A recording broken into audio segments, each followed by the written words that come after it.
नमस्कार, जय हिंद, वंदे मातरम। आप सभी का स्वागत है हमारे ट्यूशन चैनल सिटीसी पर, यानी कि छोटा ट्यूशन क्लासेस पर। तो जो आप आज हम लोग ले आए हैं आपका बायोलॉजी का क्वेश्चन, जो कि NMMS 2022 के लिए बहुत ही लाभदायक होने वाला है। इस वीडियो में कोशिश करेंगे कि जो बेसिक कॉन्सेप्ट का थ्योरी है वो क्वेश्चन के साथ ही समझाने के लिए।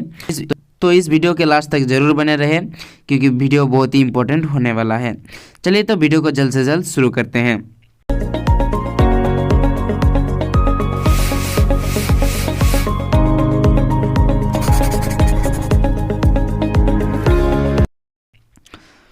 तो बच्चों, हम लोग का जो आज पहला क्वेश्चन है वो है, कौन सी निम्नलिखित में कौन जैविक खाद बायो फर्टिलाइजर का मुख्य स्रोत है।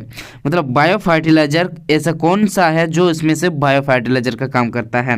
तो आपको बता दूं, वो आपका है जीवाणु। जीवाणु यानी कि बैक्टीरिया एक ऐसा चीज़ है जिसको हम लोग बायो फर्टिलाइजर के रूप में इस्तेमाल करते हैं। जीवाणु और कवक, जीवाणु और अगर आपको पता होगा तो कवक, इन दोनों या और साइनो बैक्टीरिया, साइनो बैक्टीरिया, इस बैक्टीरिया इस चीज़ को हम लोग क्या करते हैं ना, बायो फर्टिलाइजर यानी कि जैविक खाद के रूप में हम लोग इस्तेमाल करते हैं। ठीक है। और अगर बात करें बाकी ऑप्शन के बारे में, तो आपका जो ये ईस्ट है, ईस्ट का हम लोग क्या कहाँ इस्तेमाल करते हैं ना, ईस्ट को कोई भी चीज़ को हम लोग भंगुर या फुलाने के लिए यूज इस्तेमाल करते हैं। या अगर बात करें किण्वन क्रिया में भी इसका काम होता है।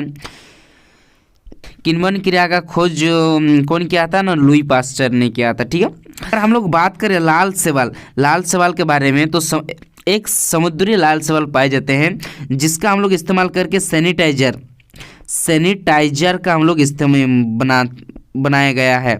सैनिटाइजर सामग्री बनाया गया है, जिसको हम लोग कोविड-19 को लड़ने में बहुत ही कारगर पाया गया है। ठीक है।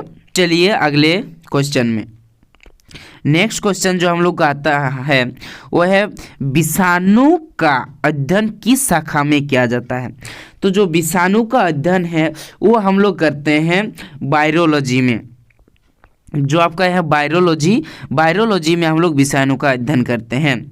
और जो आपका है फाइकोलॉजी में हम लोग क्या करते हैं ना, शैवाल का अध्ययन करते हैं। किस चीज़ का अध्ययन करते हैं हम लोग, शैवाल का अध्ययन करते हैं, का फाइकोलॉजी, या जिसका हम लोग दूसरा नाम एल्गोलॉजी भी इसको बोलते हैं, एल्गोलॉजी भी कहते हैं। ठीक है। और आपका जो वायरोलॉजी है वो तो विषाणु का अध्ययन हो गया। और आपका जो ब्रायोलॉजी आपका हम लोग कहाँ अध्ययन करते हैं ना, जीव विज्ञान में। हम लोग जीव विज्ञान में जीवन का अध्ययन करते हैं, उसे ब्रायोलॉजी कहते हैं। और जो भ्रूण विज्ञान होता है वो एम्ब्रोलॉजी, इसको हम लोग क्या कहते हैं ना, एम्ब्रोलॉजी भी कहते हैं। ठीक है। एम्ब्रियोलॉजी भी हम लोग इसको कहते हैं। ठीक है। ये क्या होता है ना, गर्भ में मानव जीवन का अध्ययन किया जाता है, जो हम लोग भ्रूण विज्ञान कहते हैं। ठीक है। तो विषाणु का अध्ययन कहाँ हो गया ना, वायरोलॉजी में हो गया। ठीक है। चलिए अगले क्वेश्चन की ओर। तो हम लोग का जो नेक्स्ट क्वेश्चन है, निम्नलिखित में से कौन सा द्विगुणित है। इस निम्नलिखित में से कौन सा जो द्विगुणित है, यानी कि दो कोशिकाएं पाए जाते हैं। ठीक है। तो अंडा जो होता है ये द्विगुणित नहीं होता है, क्योंकि ये एक ही कोशिका का बना होता है, यूनिसेलुलर होता है। ठीक है। और आपका जो पराग जो है ये भी एक कोशिका का होता है, क्योंकि पराग जो है ये पौधों में पाया जाता है। और अगर नर युग्मक की बात करें, तो इसमें तो नर युग्मक में आपका स्पर्म पाया जाता है। तो स्पर्म में भी क्या होता है, स्पर्म पाया जाता है। स्पर्म में भी क्या होता है, एक कोशिका का ही होता है। तो इसमें तो द्विगुणित नहीं रहेगा। ठीक है। आपका जो जाइगोट है, जाइगोट एक क्या होता है ना, द्विगुणितीय होता है, जो क्या होता है ना, दो युग्मक कोशिका लैंगिक प्रजनन के द्वारा क्या होता है ना, संयुक्त होकर जाइगोट का निर्माण करते हैं। इसीलिए हम लोग जाइगोट को क्या करते हैं ना, द्विगुणितीय कहा जाता है। ठीक है। तो आपका आंसर हो जाएगा डी। ठीक है। चलिए नेक्स्ट क्वेश्चन की। नेक्स्ट जो हम लोग का क्वेश्चन है वो है, निम्नलिखित में से किस में अंतरिक्ष निषेचन क्रिया होता है। देखिए, निषेचन क्रिया जो है वो दो प्रकार के होते हैं। एक होता है आपका बाह्य निषेचन क्रिया, एक होता है आपका आंतरिक निषेचन क्रिया। तो सबसे पहले समझते हैं आंतरिक निषेचन क्रिया किसे कहते हैं ना। मादा के शरीर के अंदर होने वाले क्रियाओं निषेचन क्रियाओं को आंतरिक निषेचन क्रियाएं कहते हैं, ठीक है। और अगर मादा के शरीर के बाहर होते हैं तो उसको कहते हैं बाह्य निषेचन क्रिया। तो आपको इनमें से जो होगा है वो होता है एंजियोस्पर्म। एंजियोस्पर्म एक ऐसा जगत है जो आंतरिक निषेचन क्रिया होते हैं। देखिए एंजियोस्पर्म के अंतर्गत आता है आपका, इसको आवृत्ति बीज भी कहते हैं, आवृत्ति बीज, ठीक है, आवृत्ति बीज भी कहते हैं। इसमें क्या होता है ना, ऐसा पादप जगत है ना जिसका बीज या फल के अंदर रहता है, जिसका बीज क्या होता है, फल के अंदर रहता है, जो कि ये आंतरिक निषेचन क्रिया करते हैं, ठीक है। ये दो प्रकार के होते हैं, और एक होता है आपका जिम्नोस्पर्म, एक होता है एंजियोस्पर्म और एक होता है आपका जिम्नोस्पर्म, ठीक है, स्पर्म्स। ये क्या होता है, इसको नगण्य बीज कहते हैं, नगण्य बीज, नगण्य बीज कहते हैं। यानी कि यह बीज जो है उसके फल के बाहर मिलता है, फल के अंदर नहीं मिलता है ना, फल के बाहर झांकते रहता है। ये जो फल है इसके बाहर क्या करते हैं, बीज झांकता है और देखता है कि ओ माय गॉड कितना मस्त दृश्य है, इस टाइप से वो क्या करते हैं, फल के अंदर झांकते हैं। मछली जो होते हैं, मछली आपका बाह्य निषेचन क्रिया करते हैं, ये बाह्य निषेचन क्रिया, ये बाह्य निषेचन क्रिया करते हैं, ठीक है। जैसे और भी करते हैं मेढक और स्टारफिश आदि सब क्या करते हैं ना, बाह्य निषेचन क्रिया करते हैं। ये लोग बाहर पानी में क्या करते हैं ना, अपना ओवम और स्पर्म को छोड़ देते हैं, जो कि लाखों में होता है उसकी संख्या, और कुछ ही फर्टिलाइज हो पाता है, ठीक है। और आपका जो एम्फीबियस है, यह क्या होता है ना, यह उभयचर एक जीव है, जो क्या होता है, उभयचर होते हैं ना, ये आप क्या बोल सकते हैं, ये जल और स्थल दोनों में पाया जाता है, ये जल और स्थल दोनों में पाया जाता है आपका एम्फीबियस, ठीक है। चलिए अगले क्वेश्चन की ओर। तो हम लोग का जो नेक्स्ट क्वेश्चन है, 5 जून को मनाया जाता है। 5 जून को हम लोग क्या मनाते हैं ना, 5 जून का हम लोग विश्व पर्यावरण दिवस मनाते हैं, ठीक है। विश्व वन दिवस कब मनाया जाता है, आपका जो विश्व वन दिवस मनाया जाता है वो 21 मार्च को मनाया जाता है, 21 मार्च को मनाया जाता है। कब से मनाया जा रहा है हम लोग ना, इसको हम लोग 2012 से मनाते आ रहे हैं 21 मार्च को, ठीक है, जिसको हम लोग दूसरा नाम ही है विश्व वानिकी दिवस भी कहते हैं। वन दिवस, विश्व वन दिवस को विश्व वानिकी दिवस भी कहते हैं। विश्व रेड क्रॉस दिवस कब मनाया जाता है, ये मनाया जाता है 8 मई को, ठीक है, 8 मई को, 8 मई को बनाया जाता है विश्व वन दिवस, ठीक है। जो 1828 में क्या हुआ था ना, जो रेड क्रॉस के स्थापक थे वो क्या गए, हेनरी डिनेट थे। कौन थे, हेनरी आपका डिनेट था, ठीक है, हेनरी डिनेट था जो विश्व क्रॉस दिवस को मनाया था 1828 में पहले। नेक्स्ट कुछ आपका आता है विश्व बाल दिवस। विश्व बाल दिवस जो है वो 20 नवंबर को मनाया जाता है, 20 नवंबर को मनाया जाता है, ठीक है। नेक्स्ट हम लोग का जो क्वेश्चन है, भोजन विषाक्त के लिए निम्नलिखित कौन सा बैक्टीरिया जिम्मेदार है। जो भोजन विषाक्त कर देता है, यानी फूड पॉइजन, वो क्या होता है ना, वो एक ऐसा बैक्टीरिया का नाम है जो साल्मोनेला, साल्मोनेला बैक्टीरिया जो है, जो ऑप्शन ए में है, ये क्या करता है ना, ये आपका भोजन को विषाक्त करने में कारीगर पाए जाते हैं। ये क्या करते हैं ना, साल्मोनेला, ये जो आपका साल्मोनेला है, ये बैक्टीरिया आपका कच्चे पदार्थ में ज़्यादा से ज़्यादा आमतौर पर पाया जाता है, ठीक है। कहाँ पाया जाता है ना, कच्चे पदार्थ में, खाद्य पदार्थ में पाया जाता है। चलिए अगले क्वेश्चन की ओर। हम लोग का जो नेक्स्ट क्वेश्चन है, निम्नलिखित में कौन सी बीमारी दूषित पेयजल द्वारा फैलता है। तो दूषित पेयजल में फैलने वाली बीमारी क्या होता है, टाइफॉइड होता है, टाइफॉइड।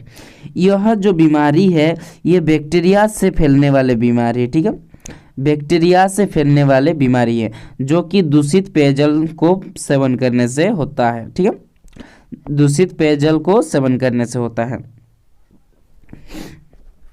बाकी अगर बात करें बाकी ऑप्शन की, जो मलेरिया होता है वो मच्छर के काटने से होता है, जिस मच्छर का नाम है मादा एनोफिलिस मच्छर। ये मच्छर एक जीवाणु का वाहक होता है, जीवाणु का नाम है प्लाज्मोडियम। इस प्लाज्मोडियम जीवाणु मच्छर इस मच्छर लेके वहन करता है। और जिस किसी भी अगर मनुष्य के ब्लड में प्लाज्मोडियम जीवाणु घुस जाता है तो आपका मलेरिया का रोग होता है, ठीक है। तो ये मच्छर के काटने से होता है, वो मच्छर का नाम है एनोफिलिस मच्छर और जीवाणु का नाम है आपका प्लाज्मोडियम, ठीक है। फाइलेरिया, फाइलेरिया भी मच्छर के काटने से भी होता है। फाइलेरिया एक ऐसा रोग है जो मच्छर के काटने से, जिसको हम लोग हाथी पाँव कहते हैं, मच्छर के काटने से होता है। जो एक परजीवी होता है, परजीवी का नाम है पुबेरिया नामक परजीवी होता है। क्या नाम होता है? पुबेरिया नामक एक परजीवी होता है जो उस मच्छर ने इसको क्या करता है, वहन करता है। इस मच्छर का नाम है क्यूरेक्स मच्छर। इस मच्छर का जो नाम है वो होता है क्यूरेक्स मच्छर। क्यूरेक्स मच्छर जो है वो फाइलेरिया के परजीवी को वहन करता है और मादा एनोफिलिस मच्छर मलेरिया के जीवाणु को वहन करता है, ठीक है। और आपका जो होता है काला ज्वर, काला ज्वर एक परजीवी होता है। यह क्या होता है ना, परजीवी होता है, परजीवी होता है। काला ज्वर एक परजीवी होता है जो मक्खी होता है, जो जिसको बालू मक्खी कहते हैं। इसको क्या कहते हैं? बालू मक्खी कहते हैं। जो एक परजीवी का नाम है वो होता है लिस्मेनिया डेनोवानी। लिस्मेनिया डेनोवानी नाम से जाना जाता है, ठीक है। चलिए अगले क्वेश्चन की ओर। नेक्स्ट क्वेश्चन जो हम लोग का है, निम्नलिखित में से प्रोटोजोआ परजीवी द्वारा संचारित रोग कौन सा है? आपको थोड़ी देर पहले पढ़ा है, जो प्रोटोजोआ है वो संचारित रोग यानी कि परजीवी द्वारा कौन संचारित होता है? मच्छर। मच्छर क्या करता है? उस परजीवी को वाहन करता है। तो या तो हो सकता है मलेरिया या हो सकता है फाइलेरिया। तो ऑप्शन देखिए, फाइलेरिया मलेरिया में अगर दोनों में से कोई है तो आपका वही हो जाएगा आंसर। देखिए ऑप्शन बी में मलेरिया दिया है। मलेरिया आपका परजीवी को क्या करते हैं ना, प्रोटोजोआ परजीवी को क्या करते हैं, वो के कारण रोग होता है, ठीक है। मलेरिया आपका हो जाएगा आंसर। नेक्स्ट क्वेश्चन है हम लोग का ना, परिवार नियोजन की शुरुआत भारतवर्ष में कब हुई थी? जो आपका भारतवर्ष में परिवार नियोजन की शुरुआत हुई थी वो हुई थी 1952 में, ठीक है। 1952 से हम लोग भारत में परिवार नियोजन की शुरुआत हुआ है, ठीक है। नेक्स्ट क्वेश्चन जो हम लोग का है ना, नाको NaCO कौन सी बीमारी का जागरूकता उत्पन्न करती है? तो हम आपको बता दें वो एड्स बीमारी का जागरूकता उत्पन्न करती है। नाको का फुल फॉर्म होता है N से नेशनल और आपका A से एड्स और आपका C से कंट्रोल और आपका O से होता है ऑर्गेनाइजेशन, ठीक है, ऑर्गेनाइजेशन। नाको का full form national AIDS control organisation, ठीक है। तो नाको कौन सा बीमारी का जागरूकता उत्पन्न करती है ना, एड्स, ठीक है। अगले क्वेश्चन की ओर चलते हैं। नेक्स्ट क्वेश्चन जो हम लोग का है, वायुमंडल नाइट्रोजन को स्थिरीकरण निम्नलिखित में कौन सा कर सकता है? देखिए वायुमंडल में जो नाइट्रोजन होते हैं उसको स्थिरीकरण करने के लिए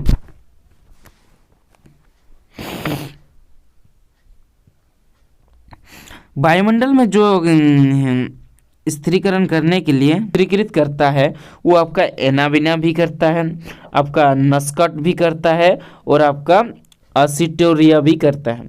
यानी कि इनमें से सभी हो जाएगा आपका आंसर। इन तीनों क्या करता है ना, नाइट्रोजन वायुमंडल में नाइट्रोजन की स्थिरीकृत करता है, यानी कि नाइट्रोजन को नाइट्रेट में बदलता है, ठीक है। तो आपका आंसर हो जाएगा डी, ये तीनों करते हैं। नेक्स्ट क्वेश्चन आपका है, नेक्स्ट क्वेश्चन हम लोग का है, निम्नलिखित में से कौन सा विदेशी प्रजाति का उदाहरण है? ये जो है ये पेड़ का नाम दिया है, ये कौन सा ऐसा पेड़ है जो क्या होता है ना, विदेशी प्रजाति का नाम है? तो सागवान तो आपको समझ में आया गया होगा। सागवान हम लोग का इंडिया का, ये साल भी हम लोग का इंडिया का माना, आम भी आप जानते हैं। तो ये जो जलकुंभी है ये आपका होता है विदेशी प्रजाति। विदेशी प्रजाति जो है ये आपका है, समझ में आ गया होगा।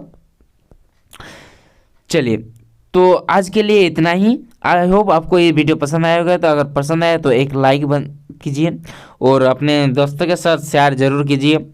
और कमेंट में बताइए कि कौन सा सब्जेक्ट का आपको इस तरह से इम्पोर्टेंट क्वेश्चन चाहिए, और हम कोशिश करेंगे कि उसी सब्जेक्ट का ले आने के लिए।